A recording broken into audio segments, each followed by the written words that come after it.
Opinión y análisis de los hechos noticiosos. Una mirada diferente con Edmé Domínguez.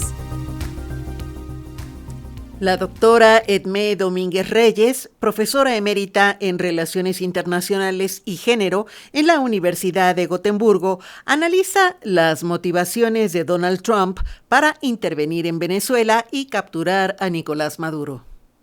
El inicio de 2026 nos sorprendió a todos con la crónica de una muerte anunciada, la intervención norteamericana en Venezuela y el secuestro de su líder máximo, Nicolás Maduro, y su esposa por órdenes de Trump. Tras la intervención, las sorpresas fueron muchas. Que Trump, lejos de entregar el poder a los ganadores de las elecciones de 2024, Corina Machado y Edmundo González, decidió colaborar con el régimen chavista descabezado. Además, esta intervención abrió la posibilidad de muchas otras, lo que ha generado olas de inquietud y angustia por todo el planeta. Son muchas las preguntas que surgen. ¿Cuál fue la verdadera motivación de esta intervención? ¿Por qué se eligió la colaboración con el aparato chavista? ¿Cuáles son las consecuencias a nivel internacional de este nuevo ataque del egocentrista e impredecible presidente norteamericano? Empecemos por las motivaciones de Trump. Sus argumentos en cuanto a la lucha contra el narcotráfico son risibles, ya que se sabe que el rol de los carteles venezolanos es mucho menor que el de los carteles colombianos y mexicanos en cuanto al suministro de drogas, cocaína o fentanilo a Estados Unidos. Entonces, ¿el petróleo?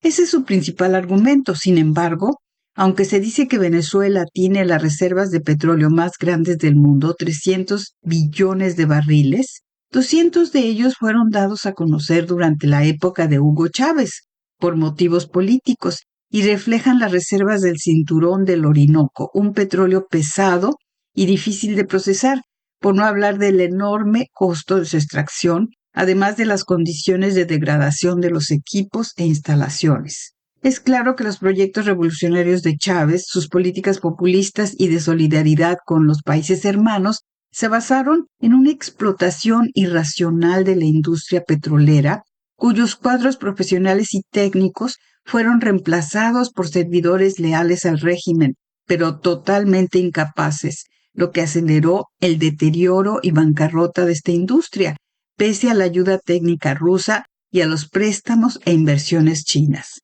El costo de restaurarla y hacerla rentable es enorme, aun contando con subsidios norteamericanos, lo que además lastraría al contribuyente estadounidense, lo que sería contraproducente para el mismo Trump.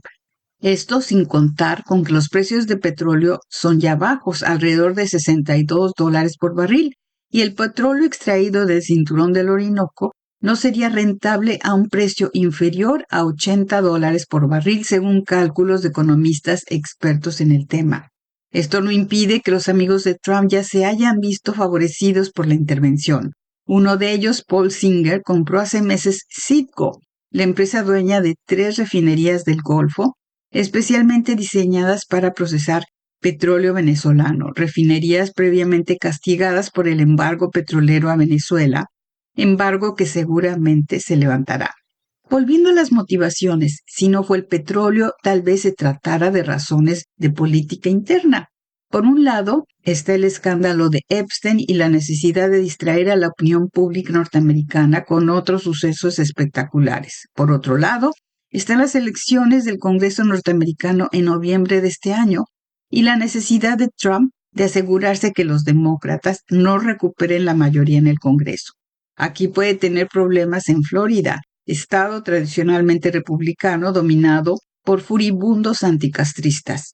Estos naturalmente aplauden el encarcelamiento de Maduro, pero ¿cómo perdonarán que solo se descabezara al régimen chavista y que éste siga intacto? Pasando al tema del régimen chavista, es hasta cierto punto fácil de entender el modo de operar de Trump. A él no le interesa la reinstalación de la democracia ni en Venezuela ni en ninguna parte, pero sí ha aprendido de la lección de las intervenciones en Irak en 2003 y en Libia en 2011, el destronamiento del tirano y la disolución de su aparato de poder solo resultó en caos, guerras civiles e inestabilidad, lo que ha hecho difícil su reconstrucción y control. Es por ello que eligió colaborar con la vicepresidenta, ahora presidenta de Venezuela, Delcy Rodríguez, que por un lado ha prometido seguir las directivas norteamericanas y por otro, evitar que las Fuerzas Armadas y la policía se conviertan en factores de desestabilización. La interrogante es cómo Delcy podrá controlar al número 2 del chavismo y su rival, Diosdado Cabello, quien además manda sobre las fuerzas de seguridad y los colectivos de motorizados, los temidos grupos de choque de civiles. Y la pregunta más difícil de contestar: ¿cómo esta cúpula chavista se presta a ser un vasallo de Trump y del imperialismo norteamericano? ¿Y por cuánto tiempo? Finalmente están las olas de inquietud generadas por la intervención.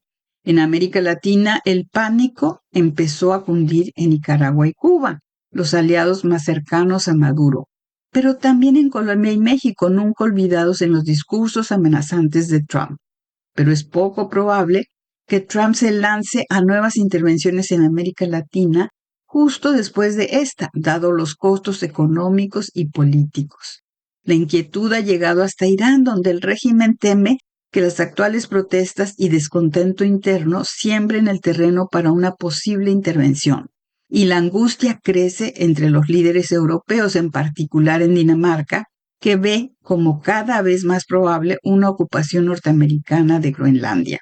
Esto sí que sería un autogol para todo el aparato de la OTAN y las tradicionales alianzas transatlánticas, lo que alegraría enormemente a Moscú y a Beijing. Este actuar sería totalmente irracional, pero ¿quién sabe qué se puede esperar de un toro desbocado que ve pañoletas rojas en todos lados?